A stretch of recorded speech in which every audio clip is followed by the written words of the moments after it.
Thanks for listening to this podcast from Walks Around Britain. For more information, our terms of use, and to click through to see the show notes on our blog with photographs, videos and links to related sites, please visit walksaroundbritain.co.uk.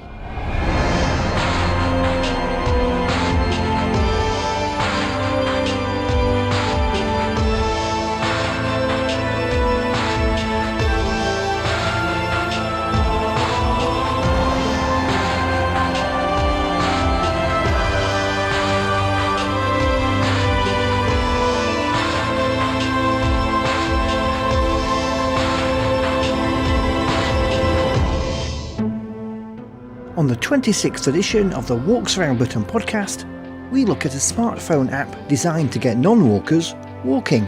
We celebrate 10 years of BBC Two's Coast and I've spent my whole life working in remote, challenging regions, and crazily I'd overlooked a really world-class adventure, more or less on my front door. adventurer Paul Rose talks about the Pennine Way. Hello and you're very welcome to the 26th edition of the Walks Around Britain podcast. I'm Andrew White and I'm your walking guide for the next 30 minutes of walking and outdoor chat here on the podcast. You can find out more information about this podcast and everything we do at Walks Around Britain at our website walksaroundbritain.co.uk. Now, a while ago, Ramblers Scotland launched a smartphone app designed to help people who don't walk regularly to get into the outdoors with a range of short walking routes from all over Scotland. And the app also helps you keep track of your progress and set personal targets to feel fitter and healthier. The app is called Medal Routes, and Rob Burns from Ramblers Scotland is on the line to talk about it. Rob, welcome to the podcast. So what does the app actually do? Yes, Meadow Routes is a project created by Ramblers Scotland, and we're trying to encourage people to be more active as a legacy to the 2014 Commonwealth Games. The app is a way for us to just keep that going. We have already made quite an impact with the project. We have a potential reach of over 100,000 people, but the app will get us new audiences, younger audiences, and target a larger demographic of the Scotland residents. There's lots of great features with the app. You could find and walk medal routes all over the country. We've got over 300 routes for people to walk. You can also create your own wonderful routes. People in Scotland, everyone in Scotland has a walk that they love to do, and we want those people to share it with the medal routes community. You can also set yourself some personal goals. So if you want to fit into a summer dress, or if you want to walk the length of the Great Wall of China, you can set yourself that goal and monitor your own success. There's also a hub of information that you could find out what you could do next. Maybe you don't want to walk anymore, you want to try another physical activity opportunity, and that's where you would go for that. So there's lots of great features on that, but we've also got a leaderboard as well. So every time you walk, you get yourself a medal and you get yourself some points, and you go into the leaderboard, and it's a bit of a competition way to try and get people to walk more often, really. The open access to land which Scotland enjoys is a great freedom, but do you think that sometimes that makes it harder for less regular walkers to go out and find good walking routes? Well, I think that the real problem that we have is that people just don't walk at all. So I think the keen walkers will go off on their own and find their own paths throughout Scotland, which is absolutely fantastic. But people that don't walk currently, I think they need that kind of stepping stone. They need to know where a good walk is, where a kind of seal of approval walk that other people have walked and they've enjoyed.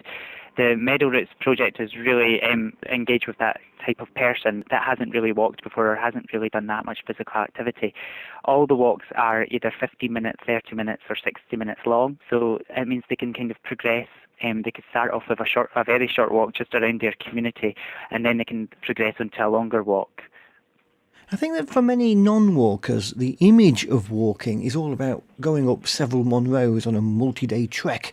And the 30-minute walk in the park really isn't talked about a lot, is it? Yeah, I think that a lot of people have that opinion that to walk you have to go up to the hills, but we're trying to show people that there's lots of fantastic routes just at your doorstep. No. There's beautiful parks, like you say, there's lochs and there's woodland walks, and there's so many fantastic walks in Scotland. I've been so surprised working here just how many fantastic routes there are.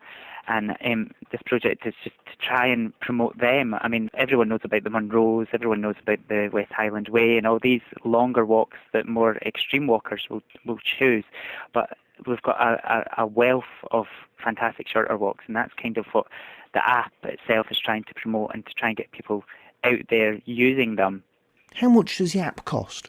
The app is completely free to download. Excellent. Yeah, you can download it on all Apple and Android devices, and it's there for everyone to use. We wanted to make sure that it was free so everyone could download it and have it in their back pocket when they feel the need to get out there and have a walk. Now, do you have to be in Scotland to be able to use it? You don't have to be in Scotland to use it. You can create your own routes anywhere in Britain. But for the special meadow routes that we have created and we're promoting Ramblers Scotland, they're all in Scotland. So if you want to walk an official meadow route, then you have to come to Scotland, and that's a good excuse to have a little break up here. But you can keep the app when you're back home and continue with the motivation and create your own routes when you're back home. That's great. And of course, the long-distance trails often have shorter circular routes off of the main trail. Yeah, there's many of our meadow routes that actually taken a little bit of one of the longer routes, like the West Highland Way. We've got some circular routes that kind of highlight certain areas of that route. So it means that you could start small and then build yourself up. It's all about just trying to get people out there walking, and if someone starts with a shorter walk and builds their strength and builds their ability to walk more often, then they'll be able to find that they will walk a longer route in no time at all. And how do people find out more information? All information about the project can be found at ramblers.org.uk/meadow routes. Or to download the app, you can visit your app store or visit meadowroutes.org. Rob, thanks for coming on the podcast. Thank you so much.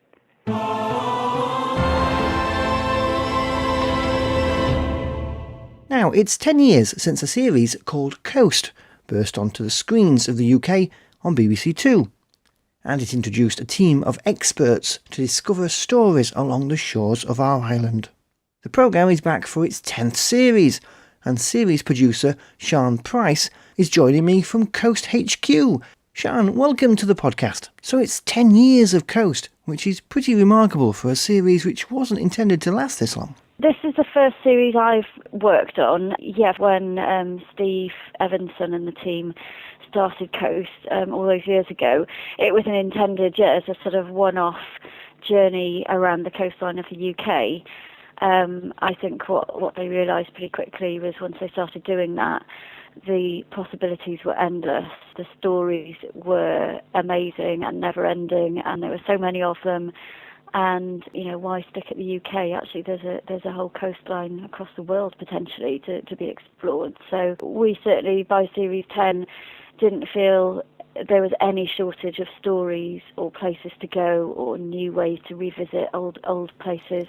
Because that's the trick, is to maintain the quality and the quirkiness of the stories as the series marches on. We, in a way, have too many stories to be able to fit them all in, or to be able to fit the themes. And one thing that once the programmes sort of change from being a geographical journey from A to B in each programme, now they're thematic. So there's a theme per programme. That in a way opens ever more doors, because you can dot about all over the coastline, yes, finding the best stories to go with your particular themes. We've had no shortage of stories in all the kind of genres that Coast covers. So we're partway through the series on BBC Two, but what could people see if they're watching from the start on BBC iPlayer? Where do I start? Programme 1 is it's our Holiday Coast, it's called, and it's basically Nick Crane forms the spine of the programme as ever. So Nick pops up sort of 4 or 5 times throughout the programme, and the essence of his journey within this show is why the coast makes us feel good. I think we've all got that idea that going on holiday is good for us, and we just feel so much more relaxed and enjoy ourselves so much more when we sort of head out of the city and head for the coast. And we wanted to see if there was any scientific basis for that. So this starting right in the centre of central London, Oxford Circus, making his way to the coast, and we measure his stress levels throughout that journey. And there is a marked difference as he leaves the city and gets out to the coast. The stress just melts away. So we take that as a starting point and then build upon that idea with his journey and also with all the other stories in the show. So he makes his way to Southend to explore the world's longest pier at Southend. When you are looking for stories, do you choose ones based on their location? Do you say, we've got 2 stories in the southeast, so we'll include that story in Whitley Bay because there isn't anything from the northeast in this programme? Or is it simply where the best stories are? It's kind of a mixture of both. I mean, ultimately, we're always going to go for the best stories. Yes. But as I mentioned, the beauty of the themes is that you can interpret those very laterally, and we actually didn't have a problem with our geographical spread within the themes of the programmes we had, allowed us to go the length and breadth of Britain and beyond, actually. And I was very conscious of so much telly seems to sort of come from the southeast and around London, and I want to get around the country within our budget, and that's what we try to do. So it's a definite consideration with each programme, not just having a variety of stories, but making sure we are getting around the coastline and reflecting all different bits of the UK, different people, different attitudes, all of that kind of thing. They all play a role, but ultimately, you're not going to turn down an amazing story because it happens to be 10 miles down the road from the story before it. That's just the nature of the beast. So, in series 10 we do Scotland, Ireland, Wales and England, so that's covered. We get up to the Shetlands, and we also have a story in Denmark, one in France, and also managed to get a team out to the Faroes, which was absolutely and I'm jealous I didn't get to go on that one. Which of the many stories throughout the series is the standout one for you? Oh, God. That's a difficult one. I think my favourite is in the second programme, which is Bounty from the Sea, and it's an amazing story about a plane made from seaweed, which sounds rather bizarre, but it's an astonishing story, and it's a quintessential coast story, and it basically came from one line at the bottom of a newspaper article which was talking about all the things that seaweed goes into, toothpaste and certain types of building materials, and the last line in the article said, there was even a plane made from seaweed in the Second World War. I thought, well, no, that can't be right. So I sort of put our amazing team of researchers onto it, and it took a very long time to research and get to the bottom of it. But essentially, it wasn't quite a whole plane made from seaweed, but there was a plane known as the Timber Terror. It was the mosquito plane in the Second World War, which was made from balsa wood.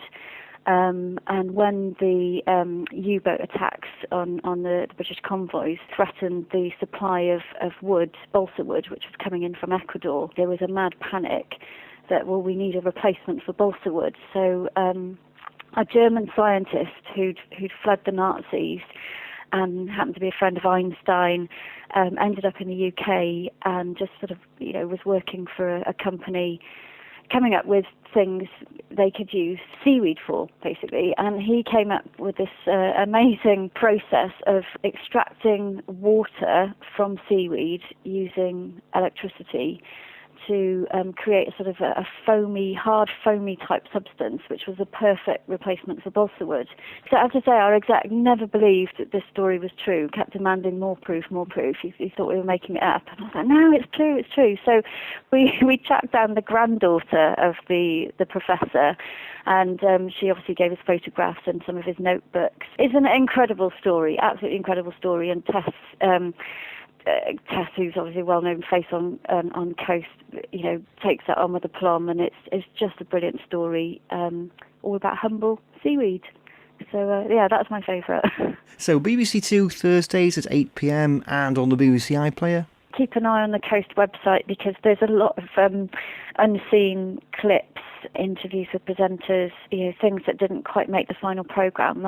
So there's actually, a wealth of other material alongside the 6 programmes for people to enjoy. Sian, thanks for coming on the podcast. Brilliant, thank you.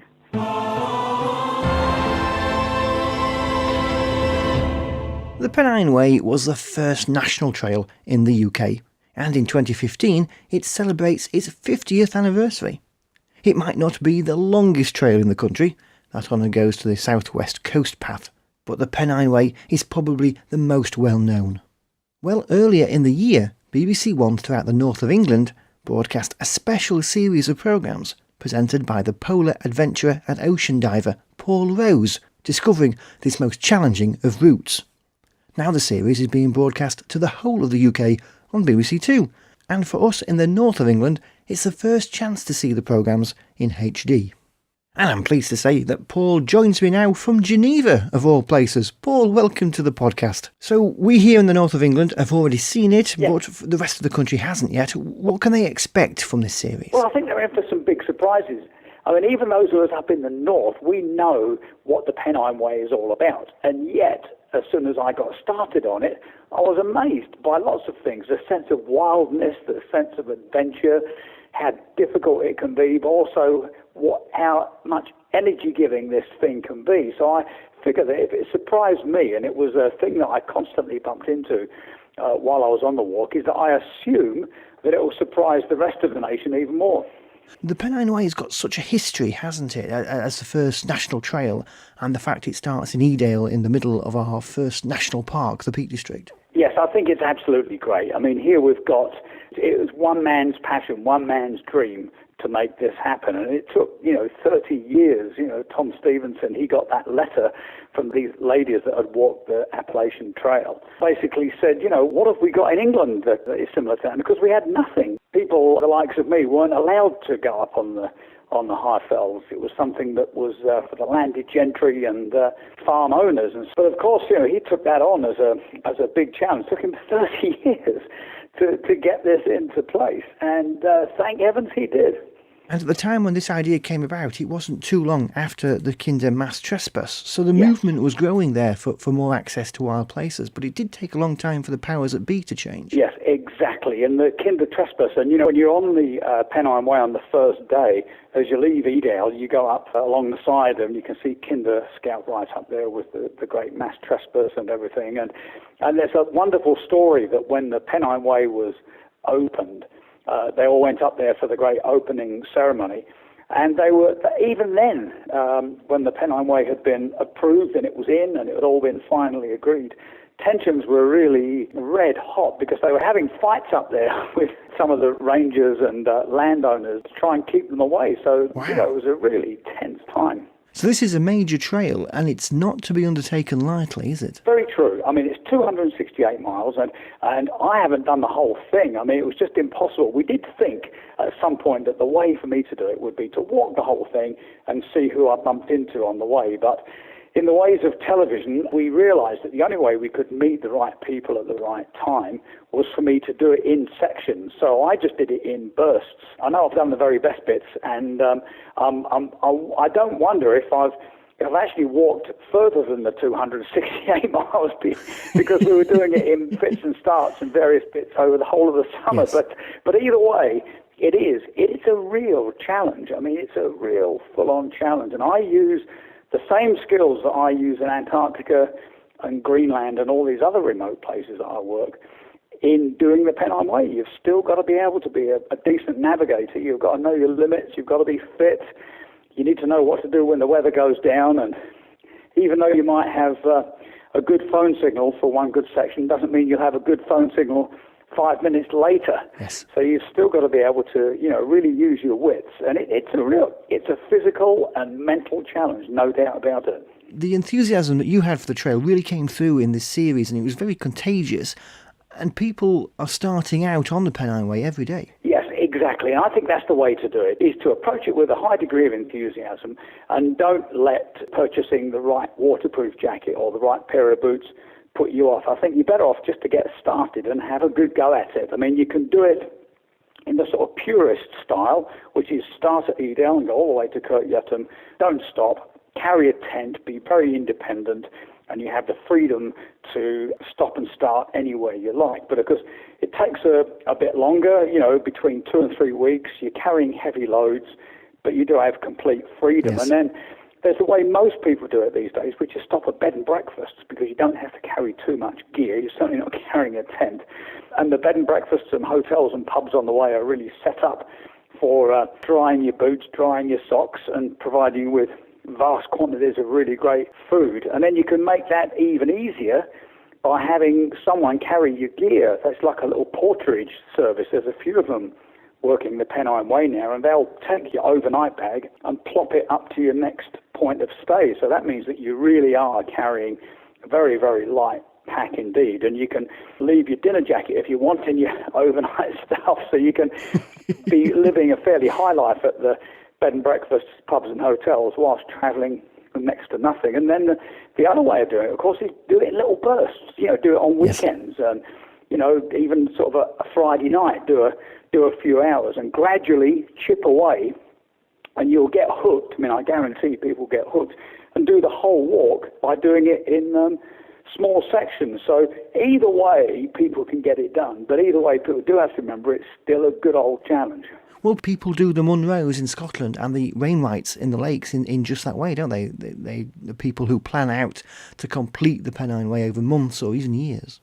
Yes, I love to meet those people, because I met people on the walk who had done it in every possible way you can imagine. But I do remember this one guy who'd walked the whole thing, and he'd got to Kirkyutton, had a beer, and was so excited he was going to walk all the way home rather than get on the train.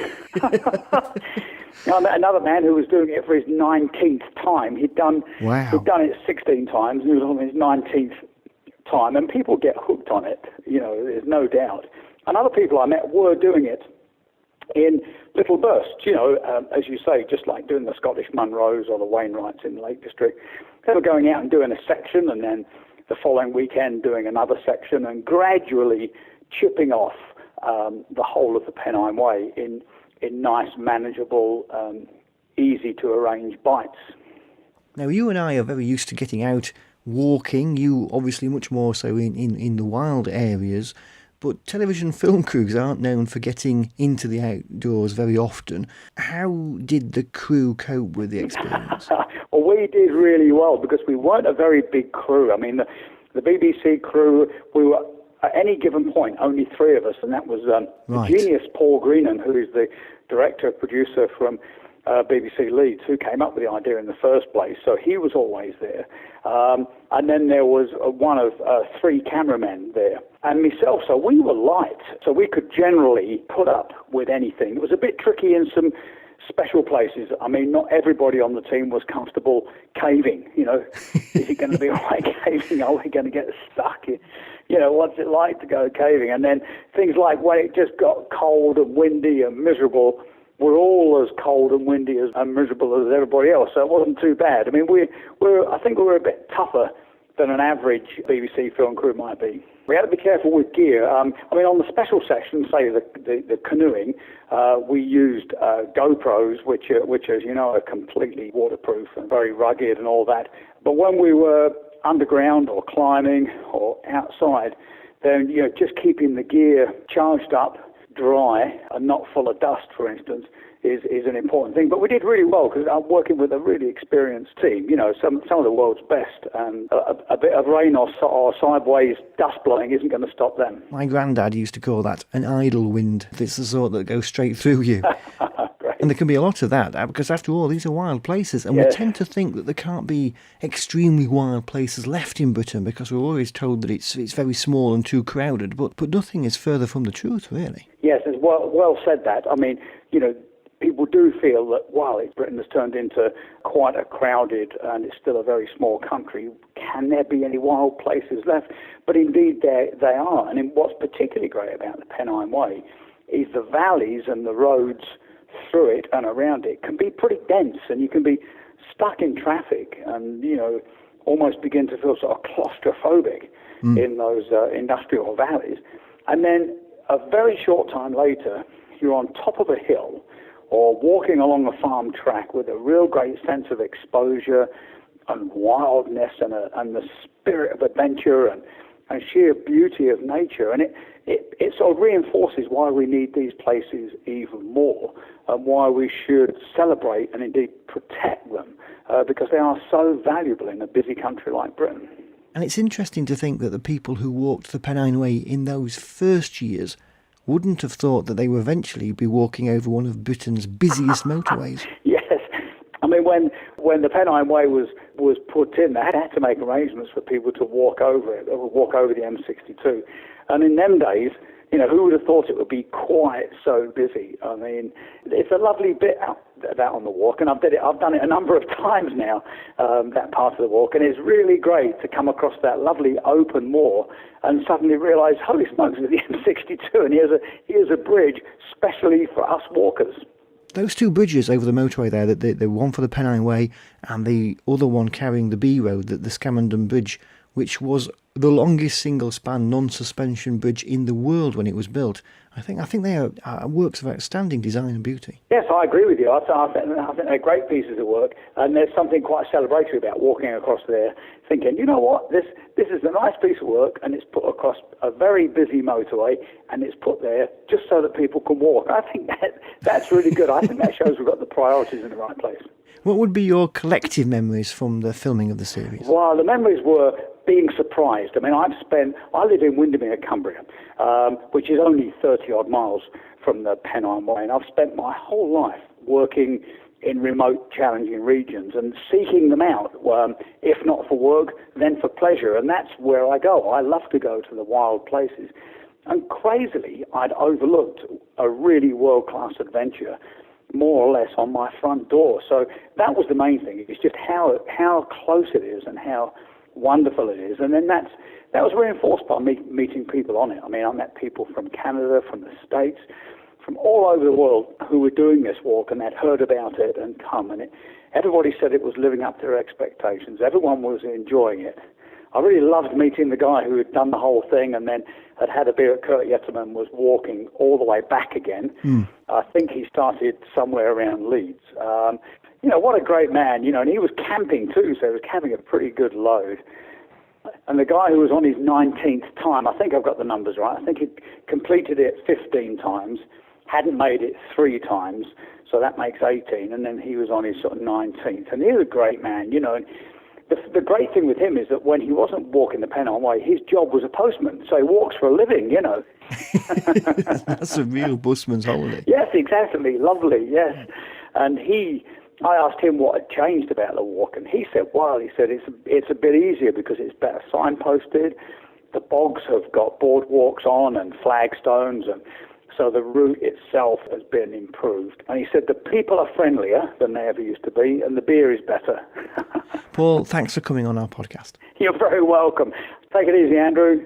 The series starts on Monday, the 27th of July on BBC Two, and is also available on the BBC iPlayer for another 30 days as well.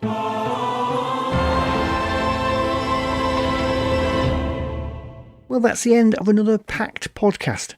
If you'd like to send us a comment or some suggestions about our podcasts, then please do so on Twitter. We are at Walks Britain, or you can find us on Facebook too. Until next time, thanks for listening and happy walking.